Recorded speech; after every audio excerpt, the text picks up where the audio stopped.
नमस्कार। लक्ष्मण धारा education platform में आप सभी का स्वागत है।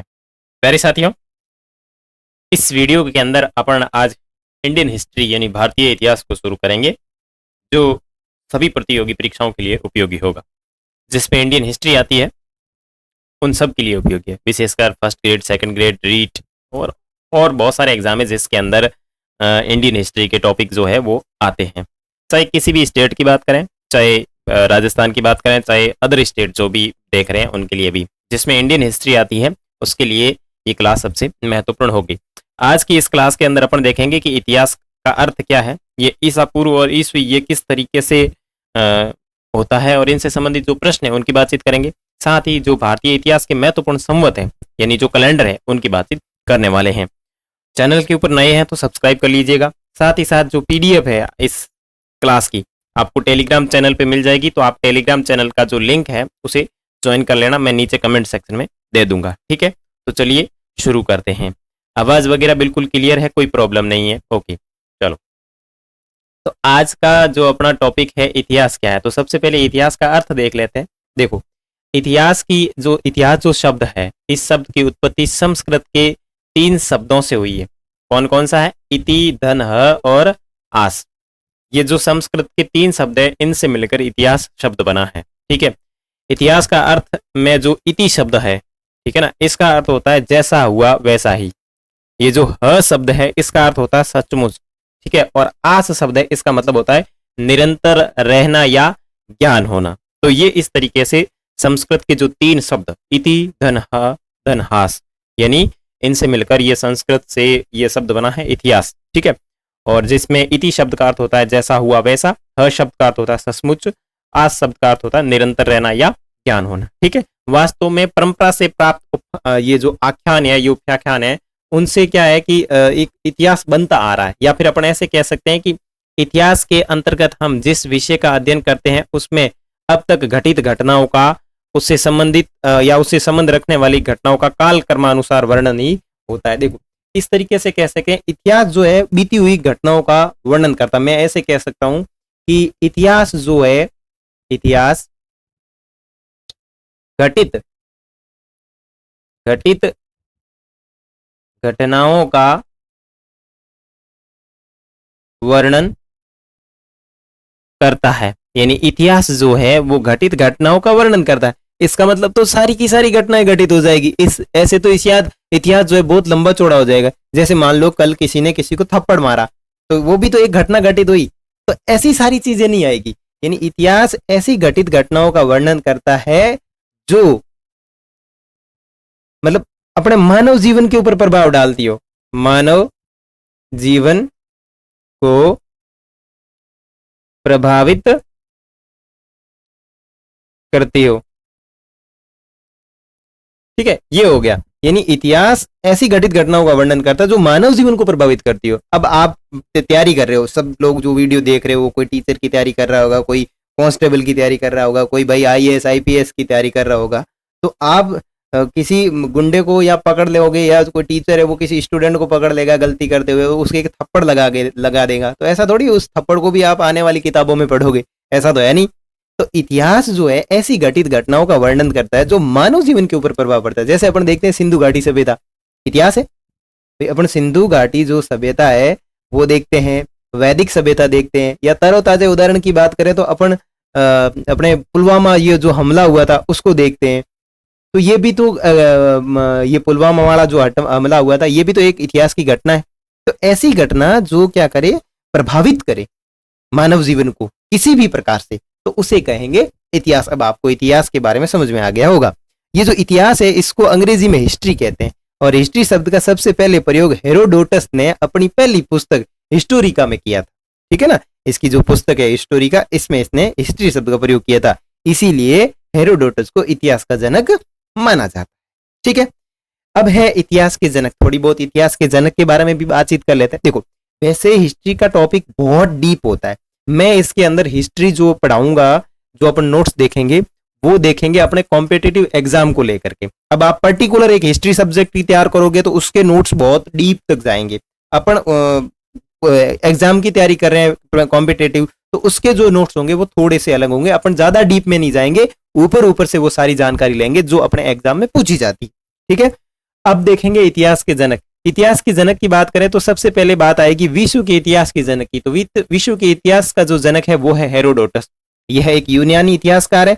इन्होंने अपनी एक पुस्तक लिखी थी हिस्टोरिका, जो ग्रीक भाषा में लिखी हुई है। और ये जो पुस्तक है, इस पुस्तक में जो सिंध प्रदेश है अपना, इस सिंध प्रदेश को कोरियन एक शासक है, ठीक है ना, उसको यूनानी शासक के अधीन मानने के उल्लेख है। ठीक है ना, कारियन या कोरियन या करियान इस तरीके से एक नाम देखने को मिलता है। यूनानी शासक है, उसके अधीन मानने के उल्लेख अपने इसके अंदर हिस्टोरिका में मिलते हैं। ठीक है, आगे दामोदर धर्मानंद कौसम्बी, ये भारतीय इतिहास के जनक के रूप में जाने जाते हैं। और वैज्ञानिक क्रम के विज्ञान के रूप, वैज्ञानिक जो क्रम है, वैज्ञानिक क्रम का जो इतिहास है उसके जनक माने जाते हैं। और वेद व्यास तो आपने सुना ही होगा, भारत के इतिहास के जनक माने जाते हैं और इन्होंने महाभारत की रचना की थी। ठीक है, आगे बात करें राजस्थान के इतिहास के जनक की बात करें तो कर्नल जेम्स टॉड, जिन्होंने एनाल्स एंड एंटिक्यूटीज ऑफ राजस्थान नामक एक पुस्तक लिखी थी। ठीक है ना, एनाल्स एंड एंटिक्यूटीज ऑफ राजस्थान, जिन्हें राजस्थान के अंदर घोड़े वाले बाबा के नाम से भी जाना जाता है। तो यह कुछ प्रमुख चीजें हैं। अब मैं राजस्थान से रिलेटेड हूं तो मैंने राजस्थान में इसमें राजस्थान के इतिहास के जनक मान दिया। बाकी आप जिस भी राज्य से हैं तो आप अपने इतिहास का जो जनक है वो इसमें डाल देना। ठीक है, चलो अब एक एक चीज आगे देखेंगे। अब सबसे पहले बात देखेंगे कि भारतीय इतिहास के महत्वपूर्ण कैलेंडर।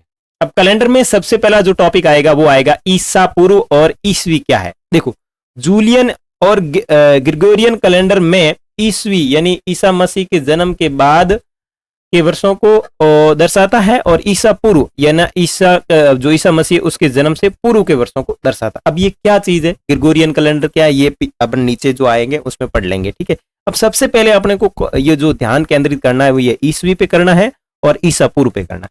इसने यहाँ पे क्या कहा है कि ईसा मसीह के जन्म से पूर्व और ईसा मसीह के जन्म के बाद। देखो, ये आपकी ईसा मसीह, ठीक है, ये ईसा मसीह है।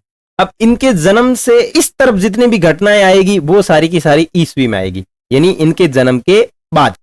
और इनके जन्म से पहले की जितनी भी घटनाएं हैं वो सारी की सारी ईसा पूर्व में आएगी। समझ में आ रहा है, ये ईसा मसीह है। मान लो इनका जन्म होता है यहाँ पे, इस तरफ जितनी भी घटनाएं जाएगी वो तो जाएगी ईसा मसीह के जन्म के बाद की घटनाएं। ठीक है ना, जन्म के बाद की घटनाएं जिन्हें कहते हैं ईसवी सन। ठीक है, और इस तरफ जितनी भी घटनाएं जाएगी वो है इनके जन्म से पहले की घटनाएं। ठीक है, इनके जन्म से पहले की घटनाएं जो है इन सबको माना जाएगा ईसा पूर्व, जिसको अपन शॉर्टकट में ईपू लिखते हैं। ये जो अंग्रेजी में इसको लिखा जाता है बीसी, यानी हिंदी में लिखा जाता है ईसा पूर्व, का तात्पर्य बिफोर क्राइस्ट। क्या मतलब है, बिफोर क्राइस्ट यानी ईसा मसीह के जन्म से पहले की घटनाएं। वर्तमान में बीसी की जगह बीसीई का प्रयोग किया जाता है, और बीसीई का मतलब होता है बिफोर कॉमन एरा, जो कि मैंने नीचे लिख दिया है। यानी बीसी हिंदी में कहते हैं ईसा पूर्व, और इसको वर्तमान समय में बीसीई लिखा जाता है, यानी बिफोर कॉमन एरा। ठीक है, अब बात करें ईसवी की, तो ये जो ईसवी है इसको लिखा जाता है एडी, हिंदी में कहते हैं ईसवी, यानी एंडो डोमिनी नामक दो लैटिन शब्दों से बना है। इसका तात्पर्य है ईसा मसीह के जन्म के वर्ष से। और आजकल एडी की जगह सीई लिखा जाता है, जिसका मतलब होता है कॉमन एरा, जो मैंने नीचे लिख दिया। एडी जिसको हिंदी में कहते हैं ईसवी, और सीई का मतलब है कॉमन एरा। अब आपको मोटा मोटी आपको यह समझ में आ गया होगा कि ईसा पूर्व क्या होता है और ईसवी क्या होता है। और एक चीज ध्यान रखना, ये जो ईसा पूर्व है ये हमेशा उल्टा चलता है। कैसे उल्टा चलता है, आगे प्रश्न आएंगे, मैं उसके अंदर आपको और बहुत अच्छे तरीके से समझा दूंगा। ठीक है, मोटा मोटे आपको यहाँ पे समझ में आ गया होगा कि ये ईसा पूर्व क्या है और ईसवी क्या है। समझ में आ गया भाई। ये मान लो ईसा मसीह का जन्म होता है यहाँ पे, ठीक है, इस तरफ ईसा मसीह के जन्म की जो घटनाएं होगी, यानी इनके जन्म के बाद की घटनाएं जो होगी वो होगी ईसवी, और इनके जन्म से पहले की जो घटनाएं हैं वो है आपके ईसा पूर्व। ठीक है, जिसको अंग्रेजी में बीसी कहते हैं, वर्तमान समय में इसको बीसीई कहा जाता है। ये जितनी भी है इनको एडी कहते हैं, और वर्तमान समय में इनको सीई कहा जाता है। ठीक है, सारी चीजें इसके अंदर मैंने डाल दी है, बाकी आपको नोट्स के अंदर मिल जाएगी, तो आपको कोई समस्या नहीं आएगी। अब प्रमुख संवत की बात कर लेते हैं। प्रमुख संवत के बाद में मैं कुछ प्रश्न डालूंगा, जिससे अपने जो है बढ़िया अच्छे तरीके से ये ईसा पूर्व से रिलेटेड जितने भी प्रश्न आते हैं ना वो क्लियर हो जाएंगे। अब प्रमुख संवत की बात करें तो संवत क्या होता है। संवत का मतलब होता है समय गणना का भारतीय मापदंड, और भारत समाज में अनेक प्रचलित संवत है। मुख्य रूप से दो संवत चल रहे हैं, जिसमें प्रथम विक्रम संवत और दूसरा शक संवत। मेरे पास मैं आपको नाम बता देता हूँ। अगर आपको संवत के बारे में और जानकारी देखनी है तो भारतीय संवतों का इतिहास अपर्णा वर्मा की एक पुस्तक आती है, उसमें बहुत सारे आपको मिल जाएंगे संवत कि कौन कौन से संवत आते हैं, ठीक है ना। अपर्णा वर्मा की पुस्तक है, उनके अंदर भारतीय इतिहासों का जो संवत है उनका पूरा वर्णन दिया। उसके अंदर भाई संवत का मतलब होता है जो भी राजा बनता है वो क्या करता है, अपने साम्राज्य में एक कैलेंडर चलाता है। देखो यहाँ क्या लिखा हुआ है कि समय गणना का भारतीय मापदंड, और भारतीय समाज में अनेक संवत प्रचलित है, ठीक है। मुख्य रूप से अगर बात करें तो दो संवत है अपने, एक तो है विक्रम संवत और दूसरा है शक संवत, अपने भारतीय समाज के अंदर बात करें, ठीक है। अब एक एक करके कुछ जो महत्वपूर्ण है उनकी बात कर लेते हैं। सबसे पहले बात करें कल्ली संवत। कौन सी संवत? कल्ली संवत। क्या लिखा हुआ है? 3102 बीसी। अब बीसी किधर आएगा भाई साहब? देखो इस तरफ आएगा, बीसी इस तरफ आएगा, नहीं आएगा? 3102 बीसी, यानी ये लगभग यहां लिखी गई थी। 3102 यहीं आएगा, 3102 तो यहीं आएगा। तो 3102 बीसी में आपके यहां पे एक संवत लिखी गई थी, उसका नाम है कल्ली संवत। महाभारत युद्ध व राजा परीक्षित के जन्म के समय से आरंभ है, और यह सबसे पुरानी संवत भी मानी जाती है। तो कल्ली संवत जो है वो सबसे पुरानी मानी जाती है, और 3102 बीसी से ये संबंधित है, यानी बिफोर क्राइस्ट, या फिर यहाँ पे अपन 3102 ईसा पूर्व भी लिख सकते हैं। उसके बाद में आती है सप्तऋषि संवत, जो लगभग 3076, इसे लौकिक संवत भी कहते हैं। कल्ली संवत के 25 वर्ष बाद कश्मीर में प्रचलित। उसके बाद में आती है बुद्ध संवत 544 बीसी। श्रीलंका की गणना के अनुसार बुद्ध संवत 544 बीसी में प्रारंभ हुई थी, और महात्मा बुद्ध के निर्वाण की वास्तविक तिथि 486 बीसी है, यानी ईसा पूर्व है। महावीर संवत की बात करें तो महावीर स्वामी द्वारा आरंभ इस संवत का प्रयोग जैन सभा से संबंधित जो गणनाएं हैं उनसे होता है, और इसकी जो डेट है वो है 527 बीसी। विक्रम संवत 57 बीसी, ये सबसे इंपॉर्टेंट है। अब ये जो विक्रम संवत है वो आपके 57 बीसी में लिखी गई थी, यानी ये आपके इधर 100, ये यहां, यह लगभग यहां, ये जो है वो आपकी विक्रम संवत लिखी जाती है, यानी 57 बीसी, यानी 57 ईसा पूर्व, 57 ईसा पूर्व में लिखी जाती है विक्रम संवत, ठीक है। विक्रम संवत मालव के शासक राजा विक्रमादित्य द्वारा उज्जैनी में शकों पर विजय प्राप्त करने के उपरांत ये चलाया गया था, ठीक है। अब ये इसके उपरांत चलाया गया था, और इसे मालव संवत भी कहा जाता है। इसे क्या कहा जाता है? मालवा संवत भी कहा जाता है। अब यहां आपके ईसा मसीह का जन्म हो जाता है, तो ईसा मसीह के जन्म प्रथम शताब्दी माना गया है, जिसमें पहले काल को तो बीसी कहते हैं, और उसके बाद के जितने भी काल है उन सबको एडी कहा जाता है, यानी ईस्वी सन कहा जाता है, ठीक है। तो ये ईसा मसीह का जन्म हो गया, जो कि ऊपर अपन ने चित्र में देखा ही था। उसके बाद में आती है शक संवत। कुषाण राजा कनिष्क के द्वारा शकों पर विजय के बाद इसको शुरू किया गया था, जिसे भारत सरकार ने 22 मार्च 1957 को आधिकारिक कैलेंडर घोषित किया था। यह बात विशेष रूप से ध्यान रखना है, यानी जो शक संवत है इसको भारत सरकार ने आधिकारिक कैलेंडर कब घोषित किया था? 22 मार्च 1957 को आधिकारिक कैलेंडर घोषित किया गया था, और इसे सालीवान संवत भी कहते हैं, और ये भारत का राष्ट्रीय कैलेंडर है। तो ये आपके लिए काफी इंपॉर्टेंट होगा। शक संवत कब लिखी जाती है? 78 एडी, लगभग आपके 78 एडी कहां पे आएगा? यहां पे 78 एडी लिखी जाती है, यहां पे आपकी लिखी जाती है जो है वो आपकी शक संवत, और शक संवत जो है वो भारत का राष्ट्रीय कैलेंडर है, ठीक है। चलो, तो शक संवत जो है वो भारत का राष्ट्रीय कैलेंडर है। 22 मार्च 1957 है, इस डेट को आपको याद रखना है, और ये आधिकारिक कैलेंडर घोषित होता है। उसके बाद में एक संवत और आती है कलचुरी संवत। आरंभिक राजा ईश्वर सेन, बाद में सैदी कलचुरियों द्वारा ये शुरू की गई थी, इसे कलचुरी संवत भी कहा जाता है, और इसकी जो डेट है वो आपको 248 एडी याद रखनी है। उसके बाद में गुप्त संवत आती है, गुप्त वंशीय शासक गुप्त चंद्रगुप्त प्रथम द्वारा प्रारंभ की जाती है, 319 डेट ध्यान रखना है, मिलान वाला प्रश्न आ सकता है। उसके बाद में याद रखनी है हर्ष संवत, ये आपके 606 एडी में आती है, और कन्नौज के शासक हर्षवर्धन के राज्यारोहण के समय इसे प्रारंभ किया गया था। और उसके बाद में हिजरी संवत याद रखनी है, 622 ईसा पूर्व ईस्वी, ठीक है ना, 622 ईस्वी हिजरी संवत का आरंभ हुआ, और ये तिथि हजरत मोहम्मद साहब का मक्का त्याग कर मदीना की ओर जाने की जो स्मृति है उसे कहा जाता है, ठीक है ना।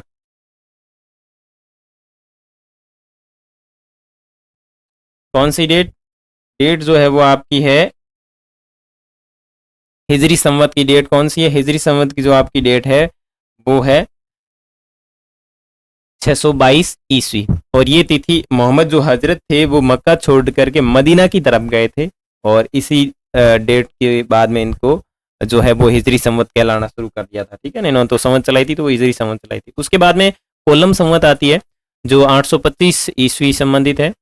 एंडो डोमिनी यानी कल्याणी के चालुक्य शासक विक्रमादित्य IV द्वारा ये मालबार के केरल क्षेत्र में प्रारंभ की गई थी। इसे चालुक्य विक्रम संवत भी कहा जाता है। ठीक है, इलाही संवत मुगल सम्राट अकबर के द्वारा चलाई गई थी। और राजसक की बात करें तो मराठा शासक छत्रपति शिवाजी जो है उनके राज्यारोहण के समय इसको प्रारंभ किया गया था। तो ये प्रमुख कुछ संवत हैं जिनकी आपको अगर मैं बताऊं इन संवत से प्रश्न आएगा तो आएगा आपके मिलान वाला। तो आपको क्या करना पड़ेगा, इनकी जो ये तिथि है, ये जो इनकी दिनांक है, ये आपको याद करनी पड़ेगी कि मतलब इनको कब प्रारंभ किया गया। एक तो एडी में याद करना पड़ेगा और एक हिंदी में भी याद करना पड़ेगा, क्योंकि प्रश्न दो तरीके से दिया जा सकता है, या तो ईसा पूर्व से दिया जाएगा, या फिर आपको बीसी से दिया जाएगा, या फिर ईसवी से दिया जाएगा, या फिर एडी से दिया जाएगा। ठीक है ना, या फिर ऐसे दिया जाएगा BCE बिफोर कॉमन एरा। तो इस तरीके से ये प्रश्न इनसे संबंधित होंगे। तो आपको क्या करना है, ये जो पीडीएफ मिलेगी इस पीडीएफ से आपको क्या करना है, ये जो संवत है इनको आपको याद करना। उसके बाद में आगे अपन देखते हैं इंपॉर्टेंट टॉपिक, संवत से प्रश्न कैसे आते हैं। तो एक एक प्रश्न आराम से देखेंगे। इधर साइड में मैंने वो लगा रखा है, पेज होगा इधर। ओके,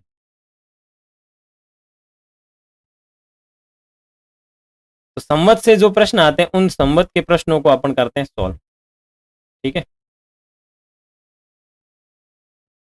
क्योंकि संवत वाले जो प्रश्न है वो अपने थोड़े से कंफ्यूजन कर देते हैं, एक दो एग्जाम के अंदर इनसे पूछे जाते हैं प्रश्न। सबसे पहला प्रश्न है कि वर्तमान समय में 2024 है। ठीक है ना, वर्तमान समय में कौन सा विक्रम संवत चल रहा है। चलो 2081 चल रहा है, मैंने यहाँ पे उत्तर दे दिया, लेकिन ये 2081 आपने ज्ञात किया कैसे। तो वर्तमान समय में विक्रम संवत जो ज्ञात करने के लिए आपको क्या करना पड़ेगा, विक्रम संवत ज्ञात करने के लिए अपने को एक चीज करनी पड़ेगी कि जैसे वर्तमान साल कौन सा है, वर्तमान साल है 2024। ठीक है, अब आपको पता होगा विक्रम संवत शुरू कब हुई थी, अपन ने ऊपर पढ़ा था विक्रम संवत जो शुरू हुई थी वो हुई थी आपके 57 ईसा पूर्व में शुरू हुई। तो वर्तमान से बड़ी एक छोटी है, मुझे ये बताओ वर्तमान से बड़ी एक छोटी है। विक्रम संवत अपन प्रेजेंट टाइम में यहाँ है, लेकिन विक्रम संवत यहाँ शुरू हुई तो वर्तमान से तो बड़ी ही होगी ना। इस तरफ की चीजें जो है वो अपने को बड़ी माननी है। तो लगभग आपके विक्रम संवत की यहाँ शुरू होती है 57 ईसा पूर्व। तो अपन इसको क्या करेंगे, जोड़ेंगे। क्या करेंगे, जोड़ेंगे। जोड़ेंगे तो आपका उत्तर कितना आएगा, 2081। कितना आएगा, 2081 विक्रम संवत। तो प्रेजेंट टाइम में हमारी जो विक्रम संवत है वो है 2081, लेकिन अपना पढ़ कौन रहा है, 2024 में अपन पढ़ रहे हैं, लेकिन अपना विक्रम संवत जो है वो आगे चल रहा है। कितने साल आगे चल रहा है, 57 साल आगे चल रहा है। ध्यान रखना, इन प्रश्नों से आपके बहुत सारे डाउट क्लियर हो जाएंगे, तो आराम से समझना है। पहला प्रश्न वर्तमान समय में यानी 2024 है, इसमें विक्रम संवत कौन सा चल रहा है, तो 2081 चल रहा है। कैसे, क्योंकि विक्रम संवत जो है वो आपके 57 ईसा पूर्व में शुरू हुई थी। ठीक है, और 57 ईसा पूर्व को आपको जो भी वर्ष दिया हुआ है उसके अंदर जोड़ना है, उस साल की आपको विक्रम संवत पता चल जाएगी। ठीक है, विक्रम संवत का प्रश्न क्लियर, कोई प्रॉब्लम नहीं, बिल्कुल कोई प्रॉब्लम नहीं कि भाई विक्रम संवत जो है हमारे से 57 साल आगे चल रही है। समझ में आ गया, ओके। उसके बाद में इधर दूसरा प्रश्न देखते हैं, वर्तमान समय में 2024 के अंदर कौन सा शक संवत चल रहा है। शक संवत कौन सा चल रहा है, तो देखो अपना शक संवत कब शुरू हुआ था, मैंने आपको बताया था अपना जो शक संवत शुरू हुआ था वो हुआ था 78 ईस्वी में शुरू हुआ था। ये आपके 57 ईसा पूर्व में शुरू हुआ था, तो ये 78 ईस्वी में शुरू हुआ था। तो अब अपने जो 2024 चल रहा है, इस 2024 में से आपको क्या करना है, माइनस करना है। 2024 माइनस 78, 2024 माइनस 78 करोगे तो अपना जो शक संवत चल रहा है वो कौन सा चल रहा है, 1943 जो है अपना शक संवत है। समझ में आ रहा है, शक संवत में तो अपन चल रहे हैं पीछे, यानी प्रेजेंट टाइम में शक संवत की बात करेंगे तो अपन 1946 में जी रहे हैं। अब आप ये मत सोच लेना भाई साहब 1946 में जी रहे तो फिर अपन भारत की आजादी के लिए लड़ाई लड़ रहे होंगे, असहयोग आंदोलन कर रहे होंगे, हैं क्रिप्स मिशन भारत में आया हुआ होगा, है वो मीटिंगें ले रहा होगा, इधर गांधी जी है, इधर वो अपने सरदार वल्लभ भाई पटेल, सब घूम रहे हैं, अपन भी लाठी लिए हुए यूं अंग्रेजों के पीछे पड़े हुए, अंग्रेज भारत को छोड़ने की पूरी प्लानिंग कर रहे हैं वो मामला नहीं है। तो यहाँ आपको ध्यान रखना है कि शक संवत जो है वो 78 पीछे चल रहा है, विक्रम संवत 57 वर्ष आगे चल रहा है। तो ये दोनों जो टॉपिक है वो आपको ध्यान रखना है। तो आपके 2081 विक्रम संवत कंप्लीट हो गया, 1946 आपका शक संवत कंप्लीट हो गया, यानी 78 क्या करेंगे अपन, माइनस करेंगे। ठीक है, उसके बाद में है, अब यहाँ एक प्रश्न आता है, देखो यहाँ जरूरी नहीं है कि भाई जो मैं 2024 दे रहा हूं तो 2024 ही पूछेगा, आपको 2023 का पूछ सकता है, 2000 का पूछ सकता है, 1900 का पूछ सकता है। तो जिसका भी पूछा, अगर शक संवत ज्ञात करने का पूछा है तो आपको क्या करना होगा, माइनस करना होगा। अगर आपको विक्रम संवत पूछा है तो आपको प्लस करना होगा। ठीक है, उसके बाद में यहाँ दे रखा है कि एक लक्षीर्ति का जन्म, मतलब एक यहाँ पे कोई नाम दिया हुआ है, इसका जन्म 2000 ईसा पूर्व में होता है, तो उसकी वर्तमान आयु क्या होगी। ठीक है, तो 2000 ईसा पूर्व में होता है, इसकी बात करें 2000 ईसा पूर्व, कहां पे, यहां इसका जन्म होता है, 2000 ईसा पूर्व में इसका जन्म हो गया, और इसकी वर्तमान आयु पता करनी है। तो वर्तमान आयु कैसे पता करेंगे, तो अब देखो अपन वर्तमान में अभी कहां बैठे हैं, 2024 में बैठे हैं, वर्तमान में अपन कहां बैठे हैं, 2024 में बैठे हैं। तो देखो वर्तमान में अपन 2024 में बैठे, ये आपका 2024 है, ये अपन वर्तमान समय में यहाँ पे बैठे हैं। तो यहां से लेकर के यहां तक टोटल कितने साल हो गए, 2024 साल हो गए, और यहां से इस तरफ जाएंगे तो ये कितने साल हो गए, 2000 साल हो गए। तो 2024 प्लस 2000 कितने हो गए, 4024, 4024 हुए कि नहीं हुए। तो यहां पे भी उत्तर वही है, सॉरी 2024, हाँ मतलब 4000 आसपास, आप इस तरीके से इसको जोड़ देना। ठीक है ना, यानी 2000 साल, 2024 तो ये, और 2000 साल ये, तो ये हो गया 2 0 और 4, 4024। तो ये थोड़ा इधर मैंने मिस्टेक से लिख दिया, तो मैं सही कर दूंगा इसको। ठीक है ना, तो ये इस तरीके से ज्ञात होता है, समझ में आया। अगर इस तरीके से अगर प्रश्न पूछा जाता है कि इसका जो जन्म है वो कब हुआ, तो आपको क्या करना होगा, इनको आपस में जोड़ना होगा। ठीक है ना, तो 2000 ईसा पूर्व में होता है, तो उसकी वर्तमान आयु क्या होगी, तो वो पूरी की पूरी उसमें जोड़ी जाएगी। इस उदाहरण से आप बेहतर समझेंगे कि सिंधु घाटी सभ्यता की सर्वमान्य तिथि जो है वो 2350 ईसा पूर्व से लेकर के 1700 ईसा पूर्व मानी जाती है। और प्राचीन सिंधु घाटी सभ्यता को अपन क्या कहते हैं कि 4000 साल पहले फल फूल रही थी। तो इस प्रश्न से आप समझ सकते हो कि सिंधु घाटी सभ्यता कब से शुरू होती है, 2300 के आसपास से शुरू होती है। कब से शुरू होती है, 2300 के आसपास शुरू होती है। तो 2300 लगभग आपके कहाँ आ रहा है, यहाँ पे आ रहा है भाई, यहाँ आपकी सिंधु घाटी सभ्यता की शुरुआत होती है। तो और अपन क्या पढ़ते हैं कि आज से 4000 साल पहले सिंधु घाटी सभ्यता फल फूल रही थी। तो आज से मतलब अपन यहां से शुरू करते हैं जोड़ना। तो 2000 साल तो ये, और 2000 साल ये, तो अपन और मतलब ओवरऑल कितना कहते हैं, 4000 साल कहते हैं। समझ में आ रहा है आपको। अपन ने एनसीईआरटी की किताबों में पढ़ा होगा कि आज से 4000 साल पहले सिंधु घाटी सभ्यता विकसित हो रही थी या फल फूल रही थी। तो ये इस तरीके से इनकी गणना होती है। तो आप इस उदाहरण के माध्यम से अच्छे से समझ गए होंगे कि 2000 ईसा पूर्व में अगर उसका जन्म होता है तो उसकी जो आयु है वो होगी आपकी 4024। ये मैंने 44 गलत लिख दिया है, थोड़ा आप मैनेज कर लेना। इस उदाहरण से आप बेहतर समझेंगे कि सिंधु घाटी सभ्यता की जो सर्वमान्य तिथि है वो 2350 ईसा पूर्व से लेकर के 1750 ईसा पूर्व मानी जाती है। लेकिन अपन इस तरीके से भी पढ़ते हैं कि सिंधु घाटी सभ्यता जो है वो 4000 साल पहले फल फूल रही थी। ठीक है भाई, तो ये थोड़ा इधर गलत हो गया है, तो मैं इसको करके आपके डाल दूंगा। उसके बाद में एक चौथा प्रश्न और आता है कि लक्षीर्ति जो है इसी का जन्म होता है आपके 2000 ईस्वी में, तो उसकी वर्तमान आयु क्या होगी। अब 2000 ईस्वी में जन्म होगा तो वर्तमान आयु क्या होगी, वर्तमान में 24 चल रहा है, तो ये इसकी जो आयु होगी वो आपके 24 वर्ष की आयु होगी। उसके बाद में 1949 में कौन सा विक्रम संवत चल रहा था। देखो 1949 के अंदर विक्रम संवत कौन सा चल रहा है, तो मैंने आपको पूछा है अपने को विक्रम संवत चलाना है, तो विक्रम संवत कितने साल आगे चल रहा है, 57 साल आगे चल रहा है। तो 1947 प्लस 57, आप 57 करोगे तो यहाँ पे आपके कितना आ जाएगा, 1949 की बात करें तो 1949 में आपके अगर बात करें कि कौन सा विक्रम संवत चल रहा था, तो इनको जोड़ेंगे तो आपका जो आएगा वो आएगा 2006 विक्रम संवत।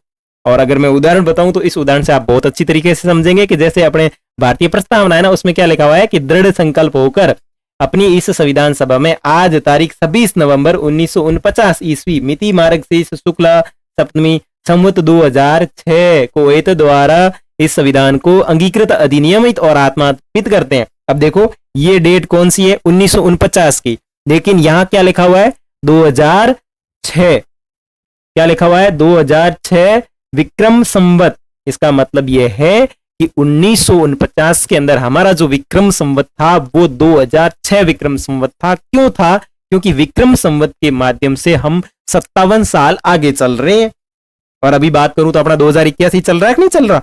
तो इस तरीके से आप इस उदाहरण के माध्यम से बहुत अच्छी तरीके से समझ गए होंगे।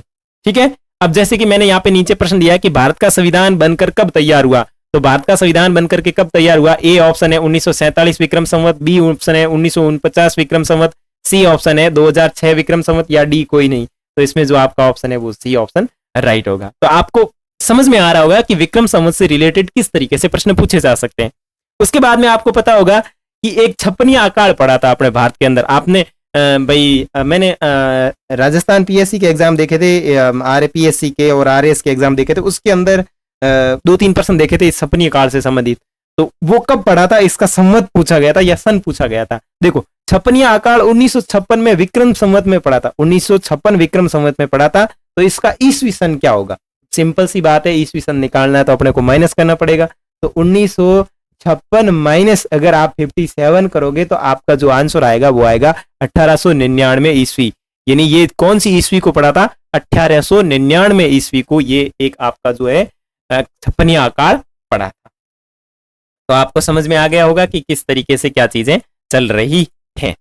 उसके बाद में एक प्रश्न और देख लेते हैं कि निम्न को मिलान करें। अब आप मुझे बताओ इस प्रश्न को आप खुद मिलान करके कमेंट के अंदर डालोगे, क्योंकि शक संवत अपन ने पढ़ी है, विक्रम संवत अपन ने पढ़ी है, हिजरी संवत अपन ने पढ़ी है और गुप्त संवत भी अपन ने ऊपर पढ़ी है। तो आप इस खुद को मिलान करोगे और मिलान करके या इस कमेंट सेक्शन के अंदर भी आप इसको डालोगे कि सर हमारे को ये चीजें समझ में आ गई। अगर समझ में आ गई तो अभी इस प्लेटफॉर्म पे आप देख रहे हो इसको सब्सक्राइब कर लीजिए, ताकि इस तरीके से सारी चीजें मैं आपके समक्ष प्रस्तुत कर सकूं। ठीक है, आगे देख लेते हैं कुछ कैलेंडर। ठीक है, भारत में विभिन्न कैलेंडर। देखो भारत में मुख्यतः 4 प्रकार के कैलेंडर प्रचलित हैं, यानी 4 प्रकार के कैलेंडरों का अपन पालन करते हैं। सबसे पहले विक्रम संवत जिसे हिंदू चंद्र कैलेंडर के रूप में जाना जाता है। उसके बाद में शक संवत जिसे हिंदू सौर कैलेंडर के रूप में जाना जाता है। तीसरा हिजरी कैलेंडर जिसे इस्लामिक चंद्र कैलेंडर के रूप में जाना जाता है। और चौथा है ग्रेगोरियन कैलेंडर जिसे वैज्ञानिक सौर कैलेंडर के रूप में जाना जाता है। ये 4 प्रमुख कैलेंडर है जो अपने भारत के अंदर प्रचलित है। ठीक है, तो 2 तो ये अपने हिंदू धर्म से संबंधित हो गया, एक मुस्लिम धर्म से संबंधित हो गया और एक ये सर्वमान्य जो वैज्ञानिक कैलेंडर है वो है। तो एक एक थोड़ी सी बात कर लेते हैं, बाकी आपके इसमें ज्यादा कुछ है नहीं।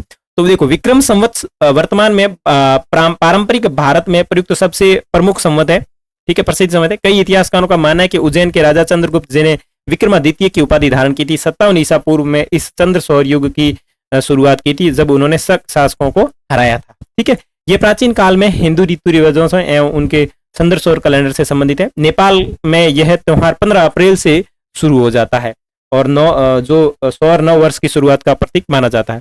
एक वर्ष में 12 महीने होते हैं और 354 दिन होते हैं टोटल। ठीक है, लेकिन फिर भी कुछ लोगों का मानना है कि इस कैलेंडर की रचना गणराज्य ने की थी और बाद में इसका नाम विक्रमादित्य के नाम पे रखा गया। यह कैलेंडर चंद्र आधारित है जो प्राचीन काल के हिंदुओं के कैलेंडर पर आधारित है।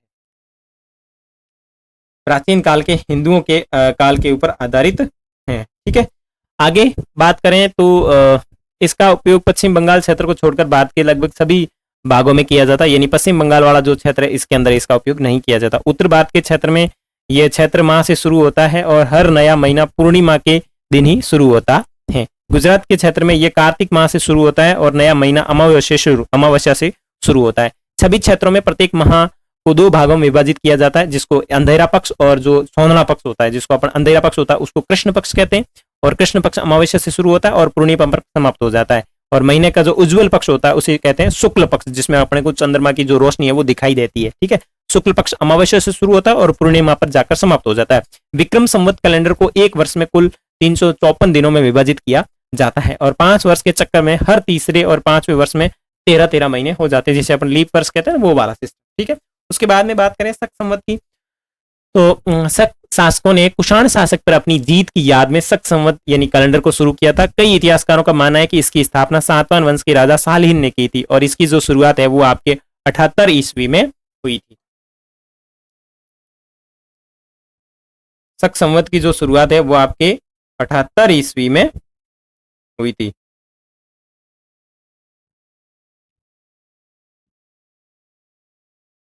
एक मिनट, शक संवत, यहाँ डेट गलत तो नहीं है?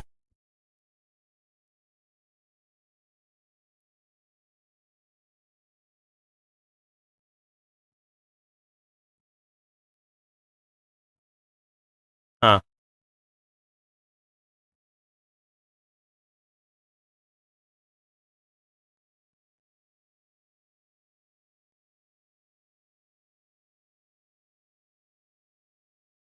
ओके, हाँ, चलो। 78 ईस्वी में शुरू हुआ था यह शक संवत की शुरुआत का प्राचीन है, और बाद में 1957 में इस कैलेंडर को भारतीय राष्ट्रीय कैलेंडर के रूप में पेश किया गया। शक कैलेंडर को सालीवान शक या माशक्त संवत भी कहा जाता है। शक कैलेंडर में 365 दिन होते हैं और इसमें प्रत्येक माह के दिनों में एक निश्चित संख्या होती है। यह कैलेंडर भारत में प्रयोग किया जाता है, इंडोनेशिया, नेपाल, फिलीपींस आदि अन्य देशों में भी इसका उपयोग किया जाता है। उसके बाद में जॉर्जियाई कैलेंडर, इसको ग्रेगोरियन कैलेंडर यानी अक्टूबर 1582 में शुरू किया गया था। ये ईसाई धर्म के संस्थापक ईसा मसीह के जन्म के ऊपर आधारित है। लीप वर्ष की गणना त्रुटि के कारण इसे जूलियन कैलेंडर ने स्थान ले लिया था। इसका नाम पोप गेगरी 13 के नाम पर रखा गया। ये दुनिया भर में सबसे व्यापक और स्वीकृत कैलेंडर है और ये एक सौर वर्ष है। 1 जनवरी से शुरू होता है और 365 दिन 5 घंटे 48 मिनट और 46 सेकंड तक चलता है। और ग्रेगोरियन कैलेंडर आमतौर पर सिविल कैलेंडर के रूप में भी जाना जाता है। इस तरीके से ये सारे कैलेंडर है। तो ये आपके पूरा चैप्टर ये अपने पूरा कंप्लीट हो गया। ठीक है, इस तरीके से ये पूरा कंप्लीट हो चुका है। ठीक है, यहाँ मेरे को थोड़ा बहुत अगर आपने देखा तो कंफ्यूजन लगा मेरे को कि 56 अकाल 1956 विक्रम संवत में पड़ा था, तो ईस्वी सन क्या होगा?